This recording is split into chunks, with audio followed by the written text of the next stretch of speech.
کیوں ہماری دعائیں اٹکی ہوئی ہیں کہ ہم باغی لوگ ہیں، ہم باغی مسلمان ہیں۔ شام پہ پہلا اٹیک ہوا عمرو بن عاص رضی اللہ تعالیٰ عنہ، 8,000 کا لشکر، ان کو روم کو خبر ہو گئی تھی تو انہوں نے 1,00,000 کا لشکر بھیج دیا تھا۔ جرجیس اس کا سالار تھا، رومن بادشاہ کا بھائی، تو وہ 8,000 1,00,000 نے ان کو گھیرے میں لے لیا۔ تو حضرت واصلہ رضی اللہ تعالیٰ عنہ اس جنگ میں شریک ہیں۔ وہ کہتے ہیں کہ ہمیں یقین ہو گیا آج ہماری قبریں یہاں بنے گی، اور عرب کی عادت تھی جنگ میں شعر پڑھتے تھے ابھارنے کے لیے، لیکن حضرت واصلہ فرماتے ہیں اس دن ہمیں شعر بھول گئے، ہماری زبان پہ ایک لفظ تھا، یا رب محمد انصر امت محمد، اے رب محمد امت محمد کی مدد فرما۔ کہ یہ ہماری زبان پر تھا، تلوار ہاتھ سے چل رہی تھی، زبان اللہ کو پکار رہی تھی۔ حضرت عبداللہ بن عمر، حضرت عمر کے بیٹے بھی اس جنگ میں شریک ہیں، فرماتے ہیں جب سورج ڈھلا تو ہم بار بار آسمان کو دیکھ رہے تھے، میں نے جب اوپر نگاہ دوڑائی تو میں نے دیکھا انفرجت فی السماء فرجۃ، آسمان کا دروازہ کھل گیا، وخرجت منہا خیول شہب، اور اس سے شہابی رنگ کے گھوڑے اور ان کے اوپر سوار، ان کے سروں پہ سفید پگڑیاں، اور سب سے آگے ایک سوار تھا جس کے ہاتھ میں لمبا نیزہ تھا، وہ وہاں سے پکار رہا تھا، ابشروا یا امت محمد، اے امت محمد تمہیں بشارت، قد اتاکم اللہ بالنصر، اللہ تمہاری مدد کو، یا ابا سفیان جئتکم بکرامت الدنیا والآخرہ، ابو سفیان دنیا اور آخرت کی عزت چاہیے تو میرے پیچھے چلنا پڑے گا، اس کے علاوہ کوئی راستہ نہیں ہے، کوئی راستہ نہیں ہے، کوئی راستہ نہیں، ایک ہی طریقہ باقی ہے، ایک ہی راستہ باقی ہے، وہ ہے محمد رسول اللہ، لا یؤمنون حتی یحکموک فیما شجر بینہم، اپنے ہر معاملے میں جب میرے نبی آپ کو فالو کریں گے تو میں ان کا بن جاؤں گا، یہ میرے بن جائیں گے، یہ مانگیں گے میں دوں گا، یہ سوال کریں گے میں پورا کروں گا، یہ مدد مانگیں گے میں مدد کروں گا۔ کیوں ہماری دعائیں اٹکی ہوئی ہیں کہ ہم باغی لوگ ہیں، ہم باغی مسلمان ہیں، ہم باغی مسلمان ہیں۔ شام پہ پہلا اٹیک ہوا عمرو بن عاص رضی اللہ تعالیٰ عنہ، 8,000 کا لشکر، ان کو روم کو خبر ہو گئی تھی تو انہوں نے 1,00,000 کا لشکر بھیج دیا تھا۔ جرجیس اس کا سالار تھا، رومن بادشاہ کا بھائی، تو وہ 8,000 1,00,000 نے ان کو گھیرے میں لے لیا۔ تو حضرت واصلہ رضی اللہ تعالیٰ عنہ اس جنگ میں شریک ہیں۔ وہ کہتے ہیں کہ ہمیں یقین ہو گیا آج ہماری قبریں یہاں بنے گی، اور عرب کی عادت تھی جنگ میں شعر پڑھتے تھے ابھارنے کے لیے، لیکن حضرت واصلہ فرماتے ہیں اس دن ہمیں شعر بھول گئے، ہماری زبان پہ ایک لفظ تھا، یا رب محمد انصر امت محمد، اے رب محمد امت محمد کی مدد فرما۔ کہ یہ ہماری زبان پر تھا، تلوار ہاتھ سے چل رہی تھی، زبان اللہ کو پکار رہی تھی۔ حضرت عبداللہ بن عمر، حضرت عمر کے بیٹے بھی اس جنگ میں شریک ہیں، فرماتے ہیں جب سورج ڈھلا تو ہم بار بار آسمان کو دیکھ رہے تھے، میں نے جب اوپر نگاہ دوڑائی تو میں نے دیکھا انفرجت فی السماء فرجۃ، آسمان کا دروازہ کھل گیا، وخرجت منہا خیول شہب، اور اس سے شہابی رنگ کے گھوڑے اور ان کے اوپر سوار، ان کے سروں پہ سفید پگڑیاں، اور سب سے آگے ایک سوار تھا جس کے ہاتھ میں لمبا نیزہ تھا، وہ وہاں سے پکار رہا تھا، ابشروا یا امت محمد، اے امت محمد تمہیں بشارت، قد اتاکم اللہ بالنصر، اللہ تمہاری مدد کو آ گیا۔ فرماتے ہیں وہ ایسے آئے اور ہمارے اندر غائب ہو گئے، اور آدھے گھنٹے بعد 1,00,000 کا لشکر دوڑ رہا تھا 8,000 کے سامنے۔ کبھی ہم بھی تم میں بھی چاہا تھی، کبھی ہم بھی تم میں بھی راہ تھی، کبھی ہم بھی تم بھی تھے آشنا، تمہیں یاد ہو کہ نہ یاد ہو۔ میرے نبی کی زندگی مکمل نمونہ ہے، مکمل، اس کو فالو کرنا ہے، پھر بلڈر بنو، ذمہ دار بنو، پھر ڈاکٹر بنو، پھر تاجر بنو، سائنسدان بنو، عورت ہے مرد ہے جو بھی ہے، کامیابی اس کے ماتھے کا جھومر بن جائے گا کہ وہاں ایک ہی سکہ چلتا ہے، وہ محمد رسول اللہ۔ تو بھائیو، مجھے یہی مختصر بات کرنی تھی کہ اس دنیا کے پیچھے ان دو ہستیوں کو پیچھے نہ کرو، ان کو ناراض نہ کرو۔ یزید نے اہل بیت کا خون کیا، اور اتنا بڑا واقعہ ہے کربلا کہ دنیا کی تاریخ میں نہ پہلے کبھی ہوا نہ بعد میں کہ رسول کی نسل کے 18 نوجوان ذبح کر دیے جائیں۔ یزید 90 لاکھ مربع میل پہ حکومت، 90 لاکھ مربع میل، ٹھیک، 42 سال کی عمر میں مر گیا ہے۔ اس کا بیٹا معاویہ بن یزید رحمت اللہ علیہ 22 سال کی عمر میں تخت پر بیٹھا۔ باپ نے 3 بر اعظم میں حکومت پھیلائی ہوئی ہے، دادا نے پھیلائی تھی، باپ نے اس کو بڑھایا۔ یزید کے زمانے میں بھی فتوحات ہوئی، اب یہ 3 بر اعظم پر اس نوجوان کی حکومت ہے۔ یہ بلڈر نہیں ہے، یہ بادشاہ آج کل کے صدر وزیر نہیں ہیں، 2 ٹکے کی ان کی قیمت کوئی نہیں ہے، مطلق بادشاہ ہے۔ 40 دن حکومت کی اور سارے خاندان کو بلایا اور کہنے لگا، اب تصور کرو 22 سال کا ایک شہزادہ ہو، وہ 3 بر اعظم اس کے سامنے ایسے جھکا ہوا ہو، تو اس کو کیسے آپ میئر کر سکتے ہیں؟ جبکہ کاغذ کے نوٹ نہیں تھے، سونا تھا، چاندی تھی، ہیرے تھے، اصل دولت تھی۔ یہ کاغذ کوئی دولت ہے؟ یہ تو یہودیوں نے آپ کو بیوقوف بنایا ہوا ہے۔ انہیں سب کو اکٹھا کیا، اس نے ایک چھوٹا سا خطبہ دیا، کہنے لگا، کانا ابی جبارن، میرا باپ ظالم تھا، اس نے اہل بیت کا خون کیا، اور جس تخت کے نیچے اہل بیت کا خون ہو میں اس پہ لعنت بھیجتا ہوں۔ یہ ہے تمہاری سلطنت، جس کو چاہو دے دو، میں بری ہوں۔ 3 بر اعظم کی حکومت اللہ رسول پہ قربان کر کے گھر بیٹھ گیا، اور آج اس کو کس عزت کے ساتھ میں سنا رہا ہوں۔ اس کے باپ کو بولتے ہوئے میرا لہجہ کیسا تھا، اور اس کے بیٹے کو بولتے ہوئے میرا لہجہ کیسا ہے۔ 3 بر اعظم کی سلطنت چھوڑ دی کہ اس کے نیچے اہل بیت کا خون ہے، مجھے نہیں چاہیے۔ تو اللہ اور اس کے رسول کو راضی کرنے کے لیے بڑے سے بڑا سودا بھی سستا ہے، بڑے سے بڑا سودا بھی سستا ہے۔ ایک صحابی آئے، یا رسول اللہ، میرے پڑوسی ہے، اس کی کھجور ایسے میرے گھر میں آتی ہے، اس پر جب پھل پکتا ہے تو وہ گرتا ہے، میرے چھوٹے چھوٹے بچے اٹھا کے کھانے لگتے ہیں، ادھر سے بھاگ کے آتا ان کے منہ سے نکال لیتا ہے۔ اس کی تو محنت کریں کہ اتنی سخت، وہ منافق تھا، اس کی اتنی سختی نہ کرے۔ تو آپ نے اسے بلایا، کہا بھائی ایک سودا کرتے ہو؟ کہا جی، یہ کھجور مجھے دے دو اور میں جنت میں کھجور لے کے دیتا ہوں۔ کہنے لگا، یا رسول اللہ، کوئی اور آپ فرماتے تو میں ضرور حاضر کر دیتا، یہ کھجور تو مجھے میرے بچوں کو بہت پسند ہے، میں تو معافی چاہتا ہوں۔ اٹھائی منافق، تو اس نے معافی مانگنی تھی۔ وہاں ایک صحابی بیٹھے تھے، ابو الدحداح، جو وہ چلا گیا تو کہنے لگے، یا رسول اللہ، اگر میں آپ کو یہ کھجور لے کے دے دوں تو مجھے جنت میں کھجور لے کر دیں گے؟ کہنے لگے ہاں، سودا پکا ہے۔ تو وہ گیا اس کے پیچھے، کہنے لگا، بھائی کھجور بیچو گے؟ کہا نہیں۔ کہہ رہے، بھائی بیچ دو۔ ارے جا، میں نے رسول اللہ کو نہیں بیچی، تجھے کیسے بیچوں گا؟ انہوں نے کہا، منہ مانگی قیمت لے لے، منہ سے بول کیا لینا چاہتا۔ ابو الدحداح کا باغ تھا تیار، 600 کھجوریں، میں ذمہ دار ہوں، مجھے پتا ہے کہ 600 کھجوروں کی کتنی قیمت ہوتی ہے۔ جیسے آپ بلڈنگ کو جانتے ہیں، میں نہیں جانتا، آپ ذمہ داروں کو نہیں جانتے، میں جانتا ہوں۔ 600 کھجوروں کا باغ۔ تو اس نے اس کو لاجواب کرنے کے لیے کہا، اپنا باغ دے دے، کھجور لے لے۔ اب یہ کہتا ہے، پھرو تو نہیں، آپ لوگ تاجر بیٹھے ہیں، اس کے بول کی طاقت دیکھو، اس سے کہہ رہا ہے اب معاہدے سے پھرو گے تو نہیں؟ انہوں نے کہا، میں پاگل ہوں جو پھرا، میں نے 600 کھجوروں کا باغ لگتا پھر۔ انہوں نے کہا، چل ڈن، 600 کھجوروں کا باغ تیرا اور یہ کھجور میری۔ اور وہاں سے سیدھا گیا اپنے باغ میں۔ کھجوروں کا زمانہ تھا تو مدینے والے کھجوروں کے پھل کے زمانے میں باغ میں شفٹ ہو جاتے تھے، چھوٹے چھوٹے بنائے ہوتے تھے کمرے، وہاں بچے وہ سب رہتے تھے، کھجوروں کی پہرہ داری بھی اور توڑنا بھی۔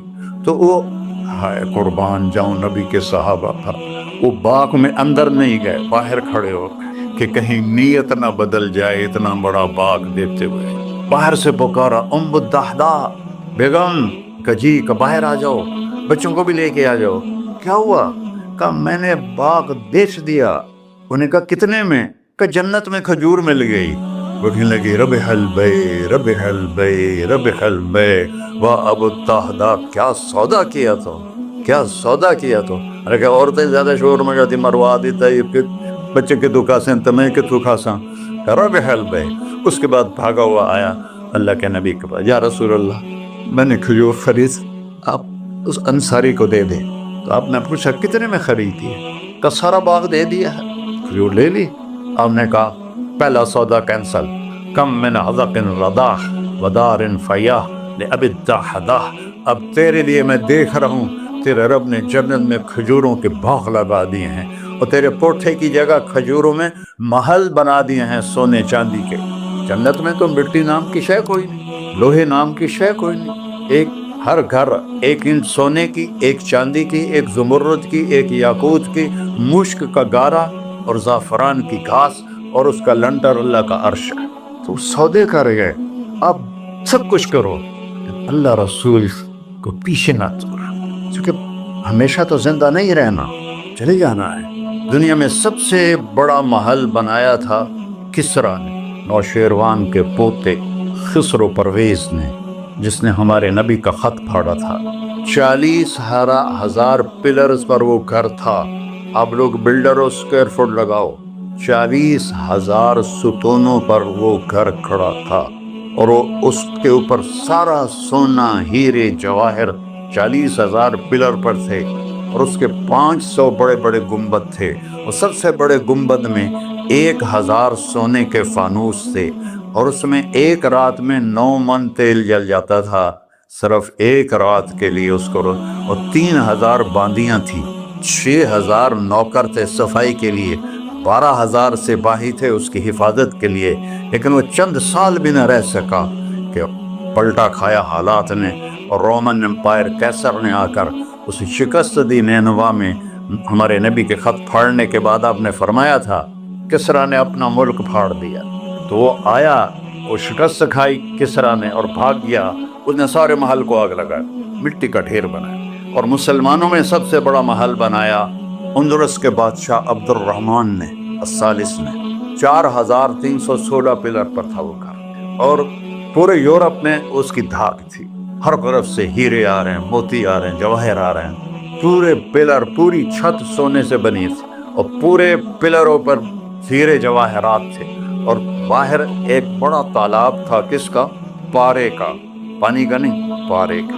اس میں کیا کرشمہ تھا، اس کو اس اینگل سے انجینئرز نے بنایا تھا کہ سورج کی شعائیں جب پارے پر پڑتی تھی تو پارا تو ہلتا ہے، کھڑا نہیں رہتا، تو شعائیں ایسے ایسے ڈانس کرتے کرتے کرتے محل پہ پڑتی تھیں، تو لگتا تھا پورا محل رقص کر رہا ہے۔ اور میں وہاں گیا تو ایک کوٹھے کے سوا وہاں کچھ بھی نہیں تھا، وہ بھی کوٹھے کی چھت نیچے گری ہوئی تھی۔ تو آپ لوگوں کو دیکھو، ہمارے نبی پہ قربان جائے، انہوں نے ہمیں کیسی پیاری زندگی دی۔ وضو سے پہلے ایک دعا سکھائی ہمارے نبی نے، ہم 5 دفعہ تو کم از کم کرتے ہیں وضو، کہ اللہم اغفر لی ذنبی ووسع لی فی داری وبارک لی فی رزقی۔ دنیا بھی جوڑ دی، آخرت بھی، یار میرے کو معاف فرما، مجھے بڑا گھر دے، مجھے کھلا گھر دے، مجھے کھلا گھر دے، اور میرے رزق میں برکت دے۔ کھلا گھر اللہ کی نعمت ہے، آپ لوگوں کو میسر کر رہے ہیں سہولتیں، آپ کو اجر ملے گا اگر اس میں جھوٹ نہ ہو، سود نہ ہو، کھوٹ نہ ہو، ہیرا پھیری نہ ہو، وعدہ خلافی نہ ہو، تو یہی آپ کی جنت کا راستہ ہے۔ تو اللہ رسول سے صلح کر لو بھائیو، بس میری اتنی گزارش۔ اور آخر میں ایک حدیث سناتا ہوں، 10 لاکھ حدیثیں ہیں میرے نبی کی، ایک سناتا ہوں، ساری کور ہو جائیں گی۔ ایک تو ہے فرض، نماز نہیں چھوڑنا، روزہ نہیں چھوڑنا، زکوٰۃ نہیں چھوڑنا، حج فرض ہے نہیں چھوڑنا۔ اس کے بعد میرے نبی نے کہا 4 چیزیں مجھ سے لے، 5 میں نہیں کہیں، کہ 4 باتیں مجھ سے لے لو، صرف 4 باتیں مجھ سے لے لو، دنیا بھی تمہاری ہے، آخرت بھی تمہاری۔ سبحان اللہ۔ اور اس سے زیادہ کیا آسانی دے میرا نبی، اتنے 100 نفل پڑھو ہوتے، اتنے عمرے کرو ہوتے، اتنے حج کرو ہوتے، اتنی تہجد پڑھو ہوتے، تو سارے مار گئے سے، کہ 4 باتیں لے لو، دنیا میں بھی مزہ رہے گا، آخرت میں۔ پہلی بات کیا ہے؟ صدق و حدیث، ہر معاملے میں سچ بولنا، جھوٹ نہ بول۔ ایک صحابی نے پوچھا یا رسول اللہ، مسلمان بزدل ہو سکتا ہے؟ آپ نے کہا کنجوس ہو سکتا ہے؟ آپ نے کہا جھوٹ بول سکتا ہے؟ کہ نہیں، جھوٹ نہیں ہو، سچ بول، سچ کی قیمت ادا کرو۔ حفظ و امانت، کسی کو دھوکہ نہ، چیز کوئی اور ہو، دکھا کوئی اور رہے ہو، میٹیریل کوئی اور ہے، بتا کوئی اور رہے ہو۔ حفظ و امانت، دیانتداری سے کام کرو، کسی کو دھوکہ نہ دو۔ آپ نے فرمایا میں اپنے امتی سے ہر گناہ کی توقع رکھتا ہوں، بشر ہے بیچارہ، لیکن میرا امت یہ تو دو نہیں کرے. واہ یا رسول اللہ، آپ نے کیا چاہا اور ہم نے کیا کیا. کہ دو کام نہیں کرے گا، ایک جھوٹ کبھی نہیں بولے گا، ایک دھوکہ کبھی نہیں دے گا. وہ سب ہمارے، میں تو 100 ملک پھرا ہوں، مسلمان جھوٹ اور دھوکے میں پھنسے پڑے، غرق ہوئے پڑے، چاہے عربی ہیں چاہے غیر عربی ہیں، مالدار ہیں فقیر ہیں، اس گندگی میں سب ڈوبے ہوئے. تو صدق و حدیث سچ بولو، حفظ و امانت دھوکہ نہیں دیا. تیسری کیا ہے؟ حسن و خلیقت، اخلاق اچھے کر، اخلاق اچھے کر. اور اخلاق اچھے کرنے کے لیے ایک کام کر لی، اس کو تالا لگا، صرف ایک کام. اس سے کوئی گالی نہ نکلے، جھوٹ نہ نکلے، غیبت نہ نکلے، طنز نہ نکلے، بے عزت نہ کرو. عام طور پر ہمارے ماحول میں نوکروں کو بہت ڈانٹ ڈپٹ ہوتی ہے، اس کو قابو میں رکھو.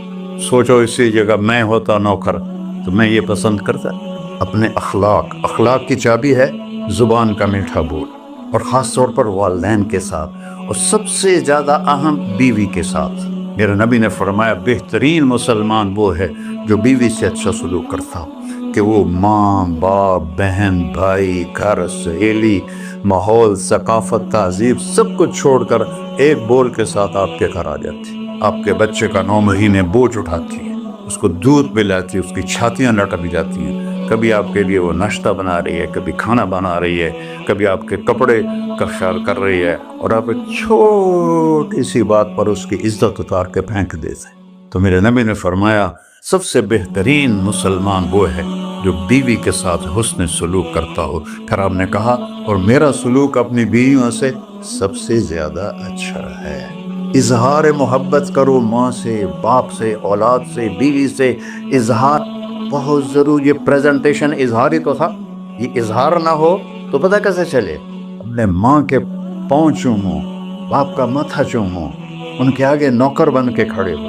بیوی سے کہو مجھے تم سے بہت پیار ہے. وہ اچھا کپڑا پہنے تعریف کرو، اچھا کھانا بنائے تعریف کرو. انسان بھوکا ہے اس چیز کا. میرے نبی سے بڑھ کر کوئی ہو سکتا ہے؟ آپ حضرت عائشہ سے فرما رہے ہیں، چونکہ حضرت عائشہ کماری بھی تھی، چھوٹی بھی تھی. حضرت عائشہ جس نے اللہ کو دیکھا ہو اس کے لیے عورت کوئی چیز نہیں ہے. ایک حدیث سناتا ہوں، مالی فی النساء من رغبہ، مجھے عورتوں کی کوئی رغبت نہیں. اللہ کو دیکھنے کے بعد کس چیز کی رغبت؟ ہم نے کہا عائشہ انہ لیہون علی الموت ان اریتک زوجتی فی الجنہ. عائشہ جب سے مجھے پتہ چلا ہے نا تو جنت میں میری بیوی ہے تو مجھے تو موت ہی اچھی لگنے لگ گئی. یہ اظہار محبت ہمیں سکھایا. اپنے بچوں کے ساتھ بھی، میرے بچے بڑے ہو گئے لیکن میں نے ایسے گلے لگاتا ہوں جیسے یہ چھوٹے بچے، کہ یہ محبت ٹرانسفر ہوتی ہے. ہم اظہار نہیں کر سکتے. تو بچوں پر اپنی رائے مسلط نہ کرو، کہ وہ بڑے ہو جائیں تو شریعت نے ان کو حق دیا ہے، اس سے آپ کا گھر خوبصورت بن جائے گا. یہ میرے نبی کی پیاری زندگی کے چند صفحات میں نے آپ کے سامنے پیش کیے ہیں. تو طویل داستان ہے، سناتے سناتے عمر بھی بیت جائے تو ایک ذرہ بھی ادا نہ ہوگا. لیکن خلاصتاً میں نے آپ سے عرض کر دیا، صدق و حدیث، حفظ و امانت، حسن و خلیقت، سچائی دیانتداری اخلاق، اور چوتھا اور آخری عفت فی طعمت، رزق حلال کماؤ، رزق حلال کماؤ. من امسا قالا بعمل یدہ امسا مغفورا لہ. مسلم شریف کی حدیث ہے، جو صبح سے شام تک اپنے دنیا کے کاموں میں حلال اور رزق کی تلاش میں تھک کے گھر جاتا ہے، اس کے اس دن کے سارے گناہ معاف ہو جاتے ہیں. کتنا بڑا عمل ہے رزق حلال، بندگی بن جاتا ہے. آپ نے ایک صحابی کو دیکھا، ان کے ہاتھوں پہ چھالے نہیں، وہ جو مزدوروں کے نشان ہوتے ہیں کئی چلا چلا کے، وہ تھے. تو آپ نے ان سے پوچھا سعد یہ کیا ہے؟ کہ یا رسول اللہ بچوں کے لیے روزی کماتا ہوں، اپنے ہاتھ سے کام کرتا ہوں، تو میرے ہاتھوں پہ یہ نشان پڑ گئے. تو آپ نے ان کا ہاتھ ایسے پکڑ سب کو دکھا کر ایسے اس کا بوسہ لیا. پھر فرمایا جو ہاتھ بچوں کو حلال کھلاتے ہوئے ایسا ہو جاتا ہے اس پہ جہنم کی آگ حرام ہو جاتی. صرف نماز سے نہیں گناہ معاف ہوتے، حج سے نہیں معاف ہوتے، رزق حلال کے کمانے سے بھی روزانہ کی صفائی ہو جاتی. ابھی سودا ہے اللہ رسول سے کر لو تو موج ہی موج ہے، اور اگر انہیں بکھیڑوں میں پڑے رہے تو مر کے زیرو ہی ہونا ہوتا ہے، کچھ بھی ساتھ نہیں جاتا. تو اللہ مجھے بھی توفیق دے، اللہ آپ کو بھی توفیق دے کہ ہم اپنے نبی کی زندگی کو اور اپنے رب کو سامنے رکھ کر زندگی گزاریں. اور آپس میں اگر لڑے ہوئے ہو صلح کر لو، آپس میں کوئی لڑو، دیکھو جھگڑا ہو جاتا ہے، بول چال بند نہ کرو، جھگڑا ماں سے بھی ہو جاتا ہے، باپ سے بھی، بیوی سے، بول چال بند نہ کرو، نہیں بس ساڈا بائی کاٹ۔ ہم تو پنجابی لوگ ہیں، دیہاتی کو تھوڑی اونچ نیچ ہو جائے تو ہماری لینگویج اساں لیکا چھک دیتا ہے، سمجھو، ہم نے لکیر لگا دی ہے، نہ انہاں دے مرن تے جاونا ہے، نہ انہاں دی شادی تے جاونا ہے۔ یہ ساڈے جنازے وچ بھی نہ آم۔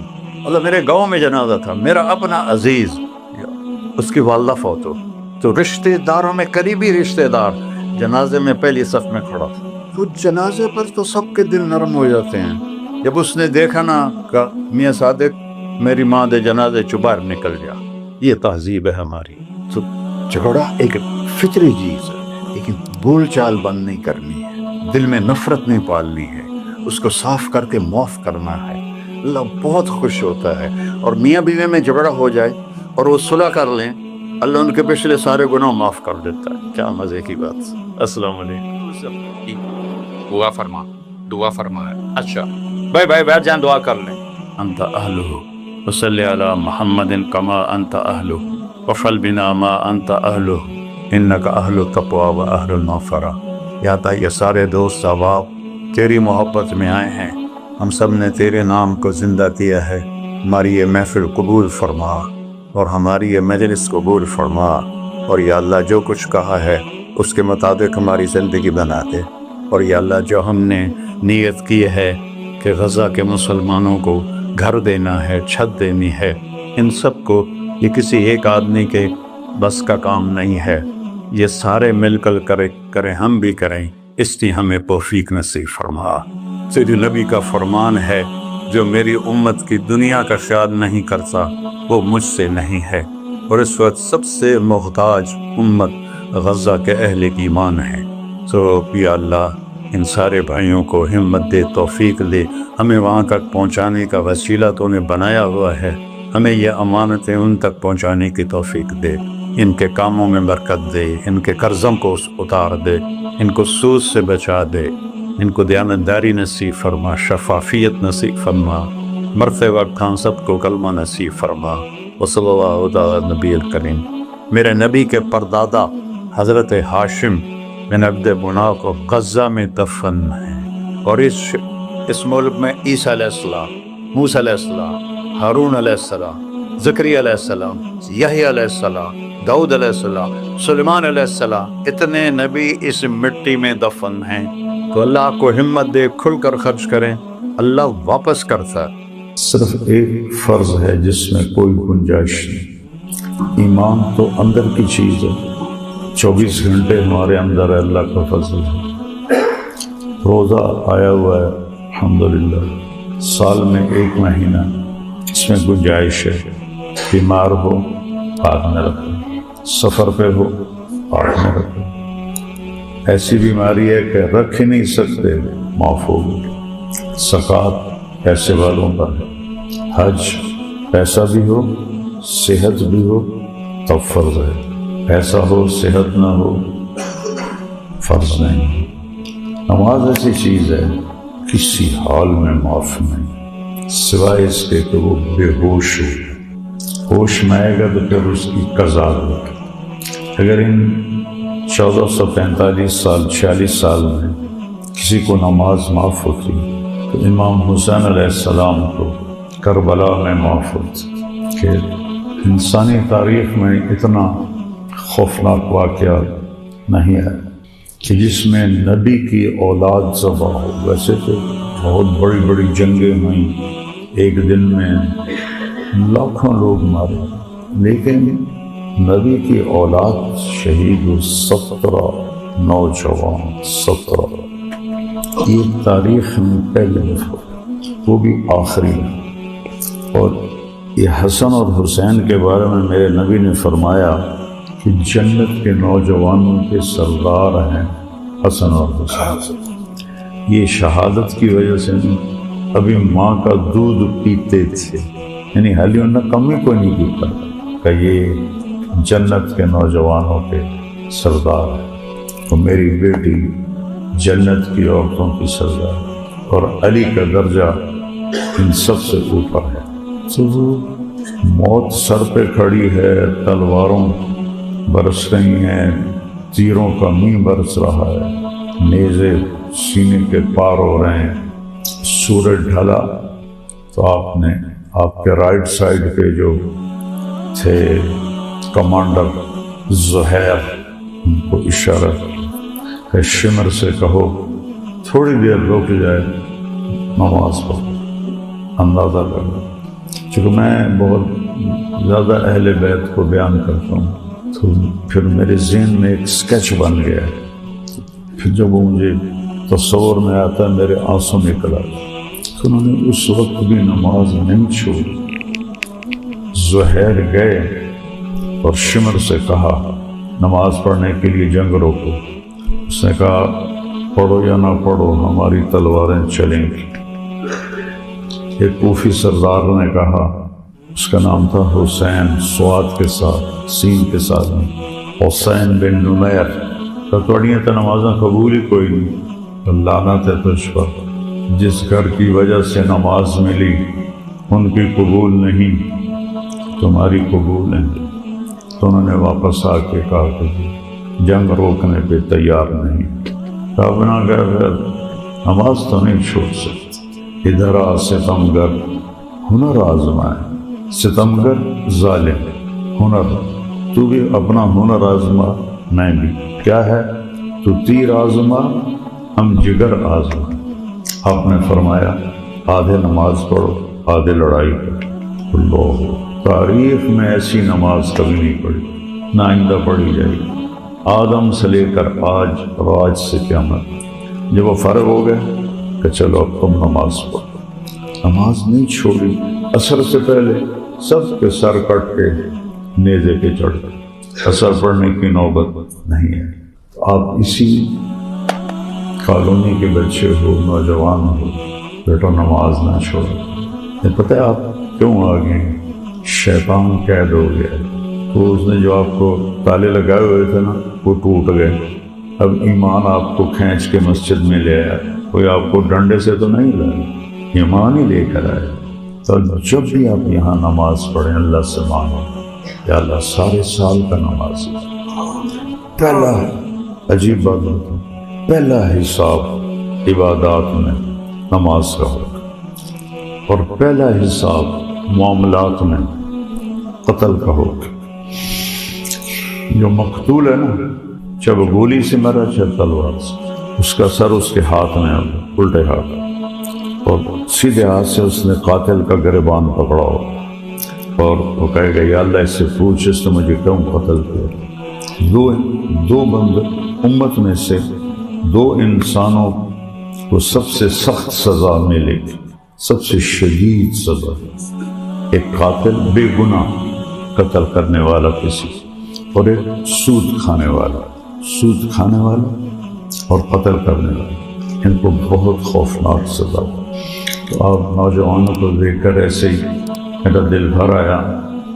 میں ظہر کے وقت مسجد خالی ہوتی ہے، آج آپ سب، اللہ بھی خوش ہو رہا ہے، فرشتے بھی خوش ہو رہے ہیں، بیٹا اللہ سے مانگا کرو نماز نہیں چھوڑو۔ تو میں آپ کو قرآن میں سے ایک چیز بتاتا ہوں، یہ قرآن کا مہینہ ہے، شہر رمضان الذی انزل فیہ القرآن۔ اللہ تعالیٰ نے پیچھے کہا کتب علیکم الصیام، تم پر روزے فرض ہو گئے جیسے پہلوں کے تھے، لیکن جب رمضان کا نام آیا تو اس میں تو کہنا چاہیے تھا شہر رمضان الذی کتب فیہ الصیام، رمضان کا مہینہ ہے جس میں روزے فرض ہیں۔ تو اللہ نے اس میں کہا شہر رمضان الذی انزل فیہ القرآن، رمضان وہ مہینہ ہے جس میں قرآن اترا۔ تو دنیا میں ہر انسان کی ایک نفسیات ہے کہ میں کامیاب زندگی گزار، اور اس کامیابی کا مطلب کیا سمجھتے ہیں؟ پیسہ آ جائے، کاروبار بن جائے، بڑا گھر ہو، بڑی گاڑی ہو، خوبصورت بیوی ہو، بڑے لوگوں سے تعلقات ہوں، بینک بیلنس ہو، تو یہ میری کامیابی ہے۔ ماں باپ بھی اس سے کامیابی کہتے ہیں۔ تو قرآن کس کو کامیابی کہتا ہے؟ میں صرف یہ ایک بات آپ کو بتانا چاہتا ہوں، جس نے بھیجا ہے وہی صحیح بتائے گا۔ جو یہاں آیا ہے اس کا مطلب بھی ہے کہ اس جامنا تسی بس تے چڑھ رہے ہو تو تھوڑا کی خیال ہوتا ہے ٹریا جانا نہیں، فیصل آباد آ گیا تو لے جانا۔ ویگن پہ چڑھتے ہو تو وہاں ملت چوک میں ارادہ ہوتا ہے کہ اتر جانا، جہاز پہ چڑھتے ہو کراچی اترنا۔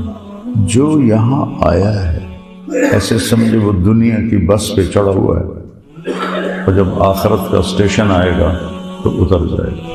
یہاں آنا ہی نشانی ہے جانے کی، آنا ہی نشانی ہے جانے کی۔ اب اللہ نے کیا کہا ہے کہ کامیاب کون ہے؟ من یطع اللہ ورسولہ فقد فاز فوزا عظیما۔ نہ پیسے کی شرط، نہ شکل کی شرط، نہ خاندان کی شرط، نہ سید قریشی ہونے کی شرط، نہ عہدے دار ہونے کی شرط، نہ چھوٹے بڑے گھر کی شرط۔ جو اللہ اور اس کے رسول کی مان کے چلا گیا وہ کامیاب ہو، فوزاً عظیما، اور بڑی کامیابی۔ تو میرے بھائیو، اللہ نے دنیا کے بارے میں فرمایا ہے من کان یرید العاجل عجلنا له فیہا ما نشاء لمن نرید۔ اگر تم صرف دنیا کے پیچھے بھاگو گے نا، اور دنیا پیسہ پیسہ پیسہ پیسہ، ساری دنیا کا ایک دین بن چکا ہے پیسہ، ساری دنیا، کافر، مشرک، تحری، ہندو، سکھ، عیسائی، یہودی، مسلم، پیسہ پیسہ۔ اللہ کیا کہہ رہا ہے؟ جو ہم سے دنیا مانگے گا، صرف دنیا دے دیں گے، ہم دے دیں گے، لیکن اتنا دیں گے جتنا ہم چاہتے ہیں، اتنا نہیں دیں گے جتنا وہ چاہتا ہے۔ پھر ہر چاہنے والے کو نہیں دیں گے، جس کو چاہیں گے دیں گے۔ بازار میں کتنے لوگ جاتے ہیں کاروبار کرتے ہیں، ہر ایک کا کاروبار چمکتا ہے، کسی کا ٹھنڈا، کسی کا چمک جاتا ہے۔ پھر کیا کرتے ہیں؟ ثم جعلنا له جہنم یصلاها مذموما مدحورا، پھر ہم اسے آگ میں ڈال دیتے ہیں جس میں وہ جلے گا، ذلیل ہوگا، خوار ہوگا۔ کبھی آپ کو گھر میں تجربہ ہوا ہوگا، انگلی جل گئی، توے کو ہاتھ لگ گیا، فرائنگ پین کو ہاتھ لگ گیا، سارا دن ہائے ہائے کرتا۔ کہ آگ کے جلے کا کوئی علاج نہیں کہ یہ دوا لگاؤ تو جلن ختم ہو جائے گی۔ وہ اپنا ٹائم لے گا۔ اس کے بعد میرا بھتیجا گھر میں ڈاکٹر صاحب کا بیٹا پیر میں میرا چھوٹا تھا، وہ باربیکیو کروا رہا تھا، تو نوکر وہ بنا رہا تھا کباب، تو اس نے تھوڑا سا اوپر سے تیل ڈالا، ایک شعلہ لپکا، صرف 5 سیکنڈ اس کی باڈی کو لگا، 5 سیکنڈ، اور تڑپ تڑپ تڑپ پورا مہینہ وہ تڑپتا رہا۔ ہر وقت کہے بابا مجھے ٹیکا لگا، مجھے ٹیکا لگا، مجھے ٹیکا لگا۔ میرے بھائیو، جہنم کی آگ کو اللہ روز بھڑکاتا ہے، بہت خوفناک چیز۔ اس سے سمجھو کہ اگر کسی کو جہنم کی آگ سے نکال کر دنیا کی آگ، ایکچولی نہیں، پوری دنیا میں جو آگ ہے اس کو اکٹھا کر کے اس میں ڈال دیا جائے تو اسے نیند آ جائے، سو جاوے گا۔ وہ صرف پیسے کے پیچھے بھاگتے ہیں، نہ سچ کو دیکھتے ہیں، نہ جھوٹ کو دیکھتے ہیں، نہ ملاوٹ کو دیکھتے ہیں، نہ کھرے کو دیکھتے ہیں، نہ کھوٹے کو دیکھتے ہیں، نہ سود کو دیکھتے ہیں، نہ سچائی کو دیکھتے ہیں، نہ بے ایمانی کو دیکھتے ہیں۔ وہ پیسہ پیسہ پیسہ۔ تو اللہ کہتا یہاں ڈالوں گا تمہیں، یصلاها مذموما مدحورا، ذلیل ہو کے پڑے رہو۔ فمن اراد الاخرہ، اور جس نے کہا یا اللہ مجھے دنیا بھی چاہیے، آخرت بھی چاہیے، صرف آخرت۔ حضرت عائشہ نے پوچھا یا رسول اللہ سب سے اعلیٰ درجے کی دعا کون سی؟ تو آپ نے کہا عائشہ، آدم سے لے کر آج تک جتنی دعائیں مانگی گئی، نبیوں نے مانگی، لوگ، سب سے اعلیٰ دعا ہے ربنا آتنا فی الدنیا حسنہ فی الآخرۃ حسنہ وقنا عذاب النار۔ اللہ نے سکھایا کہ یا اللہ دنیا بھی اچھی کر لے اور آخرت بھی اچھی کر لے۔ خوبصورتی کے لیے 4 لفظ ہیں، ایک ہے حسن خوبصورت، ایک ہے حسین بہت خوبصورت، ایک ہے احسن سب سے زیادہ خوبصورت، ایک ہے حسن۔ شاید آپ نے یہ مطلب نہ سنا ہو، میں نے یا مسجد والوں کو کبھی بتایا ہو تو اکثر نوجوان رہتے ہیں۔ حسن چہرے کے اس دل کو کہتے ہیں تو پورے چہرے کو خوبصورت بنا دیتے ہیں۔ آپ نے دیکھا جو دل ہوتا ہے نا پورے جسم کی پورے چہرے کی کیمسٹری بدل دیتا ہے۔ وہ شیرازی تھے تو ان کا ایک شعر ہے، پہلا مصرع بھول گئے۔ اگر آنتر کے شیرازی بدستارا دل مارا بخال ہندوش بخشم سمرقند و بخارا۔ اگر یہ جوان مجھ سے ہاتھ ملا لے تو اس کے چہرے کے تل پر میں سمرقند اور بخارا کی حکومت بھی قربان کر دوں گا۔ یہ زمانہ تھا تیمور لنگ کا، سمرقند اس کا کیپٹل تھا، اور اس نے سمرقند کو دنیا کا سب سے حسین شہر بنا دیا تھا۔ تو جب اس نے شیراز فتح کیا تو اس نے شیرازی کو پکڑوا لیا، کہنے لگا اے الو، میں نے ساری دنیا کے خزانے سمرقند پہ لٹا دیے، تو کہہ رہا ہے صرف۔ اچھا جب اس کو پتہ چلا نا کہ ہم اے بن گئے تو اس نے گندے سے کپڑے پہن لیے، وہ پھٹے ہوئے، تو وہ تو ایک ہی شعر ہے کہ دل دے پیچھے تو سمرقند جڑائے ہو قربان کر دیں، میں بخارا قربان کر دیں۔ کہنے لگا امیر محترم اسی سخاوت کی وجہ سے تو آج میرا یہ حال ہے، کپڑے ہی پھاٹے ہوئے، اسی سخاوت کی وجہ سے تو میرا یہ حال، میرے کپڑے ہی پھاٹے ہوئے۔ اور تیمور بڑا ہنسا کہ اس کو انعام دو اور دے گی۔ تو حسنہ اس دل کو کہتے ہیں جو آپ کے چہرے کو نمایاں کر لے۔ تو میں قربان جاؤں اپنے رب پر۔ اس نے صرف یہ نہیں کہا کہ دنیا اچھی کر دے، دنیا ایسی کر دے کہ ہم نمایاں ہو جائیں، اور آخرت ایسی کر دے کہ ہم نمایاں ہو جائیں۔ سبحان اللہ، سبحان اللہ، کیا میرے رب کا۔ تو من اراد الآخرہ، اب دوسری سائڈ جو آخرت کا طلبگار ہوتا ہے۔ آخرت کا طلبگار کون ہوتا ہے؟ جو جھوٹ چھوڑتا ہے سچ بولتا ہے، جو دھوکہ چھوڑتا ہے یا ناجائز کرتا ہے، جو ماں بہن کی گالی چھوڑتا ہے دعا کرتا ہے، جو ظلم چھوڑتا ہے عدل کرتا ہے، ماں باپ کی نافرمانی نہیں کرتا فرما برداری کرتا ہے، بیوی پر ظلم و زیادتی نہیں کرتا اچھا سلوک کرتا ہے، دوستوں بھائیوں سے میٹھا بول بولتا ہے، 5 نمازیں پڑھتا ہے، روزے رکھتا ہے، زکوٰۃ دیتا ہے، پیسہ ہے، صحت ہے، حج کرتا ہے، 4-5 بلانے سارے وہ مومن۔ پھر شرط لگے ایمان شرط ہے، ایمان کے بغیر کوئی نیکی قبول نہیں۔ وَسَعَى لَهَا سَعْيَهَا وَهُوَ مُؤْمِنٌ، اور اس نے صحیح طریقے پر آخرت کو مانگا اور ایمان پر تھا۔ فَأُولَٰئِكَ كَانَ سَعْيُهُمْ مَشْكُورًا، ان کی محنت کامیاب ہوگی۔ فَمَنْ ثَقُلَتْ مَوَازِينُهُ فَأُولَٰئِكَ هُمُ الْمُفْلِحُونَ، جن کی نیکیاں بڑھ گئیں وہ کامیاب۔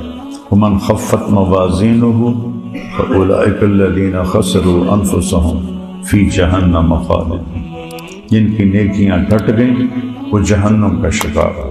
تو قرآن کامیابی کا معیار یہ بتاتا ہے کہ اللہ راضی ہو جائے، دوزخ سے بچے، جنت میں چلے جائے، تو دنیا میں عزت کی زندگی میں۔ یہ قرآن کا مضمون ہے۔ ہمارا مضمون کیا ہے؟ پیسہ پیسہ پیسہ پیسہ۔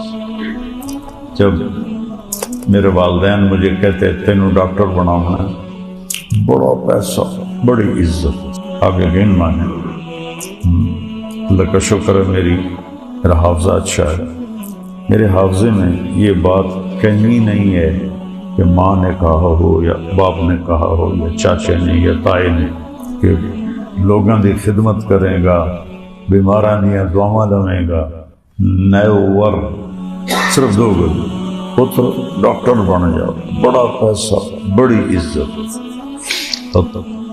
تو لمبا نام سنا نا، تو لمبا اللہ نے مشہور کر دیا۔ وہاں ایک غریب فیملی کا لڑکا ڈاکٹر بن گیا تھا، تو پیتھالوجسٹ تھا ڈاکٹر معین۔ ابا جی ہمیشہ کہتے دیکھے ڈاکٹر معین نو غریب جا گھر آئے آج وہ کیڑی عزت۔ تو میرے ذہن میں جو بات ڈاکٹری کی بٹھائی گئی وہ تھی پیسہ اور عزت۔ میرے اللہ نے مجھے اپنے حبیب کے ممبر پہ بٹھانا تھا، میں اس کا شکر گزار، اس کا شکر۔ جس لڑکے نے مجھے ہم 4 مہینے اکٹھے لگا رہے تھے، کوثر اس کا نام تھا، آخری ہفتہ تھا، آخری مجھ سے کہنے لگا جماعت میں اکٹھے تھے، تم کیا کرتے ہو؟ میں نے کہا میں نے میڈیکل کالج میں داخلہ لینا FSC کی۔ کہنے لگا تمہارے والد کیا کرتے ہیں؟ میں نے کہا میرے والد ذمہ دار ہے۔ تو کہنے لگا پھر تم عالم بن جاؤ، تمہاری آخرت بن جائے گی۔ میں نے کہا عالم مولوی؟ اس زمانے میں مولوی گالی تھا، گالی۔ 70 کی 60 کی دہائی میں ہم لوکل ذمہ دار ہیں، مائگریٹڈ نہیں ہیں۔ ہمارے لوکل ذمہ داروں کے گاؤں میں مولوی ایک نوکر ہوتا تھا۔ تو میرے اندر بھی ہوئی تصور، والدین کو بھی یہی کچھ کرتے دیکھا۔ کہنے لگا تم ڈاکٹر بن جاؤ نہ تم عالم بن جاؤ۔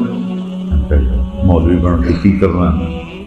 وہ کہنے لگا دیکھو ڈاکٹر بننے کا کیا مطلب ہے؟ پہلے بھی اللہ نے تمہیں ایک اچھے گھر میں پیدا کیا ہے، مالدار گھر ہے، پیسہ ہے، تم ڈاکٹر بن جاؤ گے، کچھ پیسے اور آ جائیں گے۔ اس کی بات مجھے ایسے لگی، سچ تو کہہ رہا ہے کہ ماں پیو نے ایک ہی کلمہ پڑھایا، بڑے پیسے بڑی عزت، تو اللہ نے عزت بھی دی تھی، پیسہ بھی دیا۔ ماشاءاللہ وہاں کے بڑے مشہور خاندان سے ہیں اور با اثر ہیں۔ میرے والد نے 44 میں BA کیا تھا اور پاکستان مسلم فیڈریشن آف اسٹوڈنٹس کے وہ جنرل سیکرٹری تھے۔ تو جب قائد اعظم رحمۃ اللہ 44 میں ملتان آئے، بس ایک ہی دفعہ، تو جنرل سیکرٹری اور اسٹیٹ سیکرٹری میرے والد صاحب تھے۔ تو اللہ پاک نے یہ چیزیں تو پہلے دی، میں کہیں تو بات ٹھیک، پہلے 100 روپے آئے، پھر 200 ہو جائے، 1000 ہو جائے، پھر خبر آ جائے گی، پھر سارے ملیے میٹ ہو جائے۔ تو اصل تو میرے اللہ نے ارادہ کیا تھا میرا ہاتھ تھامنا، ایک چھوٹی سی لاجک ذریعہ بن۔ تو میرے عزیزو، قرآن کا پیغام ہے اگر اللہ راضی ہے آپ کامیاب ہیں، اگر اللہ ناراض ہے آپ ناکام۔ میرے نبی نے فقر کیوں چنا، وہ غربت کیوں چنی؟ میں آپ کو قسم کھا کے کہتا ہوں، میں نے افریقہ کے سفر کیے ہیں، غریب ملکوں کے، ایسی غربت دیکھ کر میرے آنسو نکلے۔ غربت میں نے موازنہ کیا کہ پاکستان کا غریب سے غریب بھی ان سے زیادہ سخی۔ میرے نبی نے غربت خود اختیار کی کہ میری امت کے غریبوں کو مجھ سے تسلی ملتی۔ کبھی کوئی گھر دیکھا ہے جہاں 2 مہینے چولہا نہ جلے؟ میرے نبی کے گھر میں 2 مہینے چولہا نہیں جلے۔ ایک رات حضرت عائشہ کے ساتھ لیٹے ہوئے تھے، کبھی ایسے ہو گئے، تھوڑی دیر کے بعد ایسے ہو گئے، پھر ایسے ہو گئے، پھر ایسے ہو گئے، پھر ایک دم آگے بڑھے۔ یہ 4 پائی کی لکڑی ہوتی ہے نا جس میں باندھ، اس پر ایسے ہو کے ایسے لٹک گئی، پیٹ کو یہاں رکھ کے نیچے چلے۔ حضرت عائشہ اٹھ کے بیٹھ گئے، یا رسول اللہ خیر کا ہے، کیوں ہے؟ آپ نے بڑے تکلیف کے ساتھ کہا، عائشہ بھوک بہت، بھوک بہت، جس کی خاطر یہ غنچہ سجایا، جس کی خاطر دھرتی آکاش بنایا، وہ کہہ رہے ہیں عائشہ بھوک بہت۔ تو حضرت عائشہ رونے لگی، یا رسول اللہ آپ اللہ سے مانگتے کیوں نہیں؟ آپ تو ایسا کریں گے تو پہاڑ سونا بن جائے۔ کہ نہیں عائشہ، اسی بھوک میں اللہ سے ملے۔ یہ تھا امت کو تسلی دینے کی، میری امت کے غریب گلہ نہ کریں، انسان کا روٹی بھی نہیں لگتی۔ میرا نبی کہے گا میرے گھر کو 2 مہینے چولہا نہیں جلا۔ اس لیے بھائیو، قرآن کا مفہوم سمجھو۔ کامیاب وہ نہیں ہے جو ہواؤں میں اڑنے لگے، کامیاب وہ ہے جس سے اللہ راضی ہو۔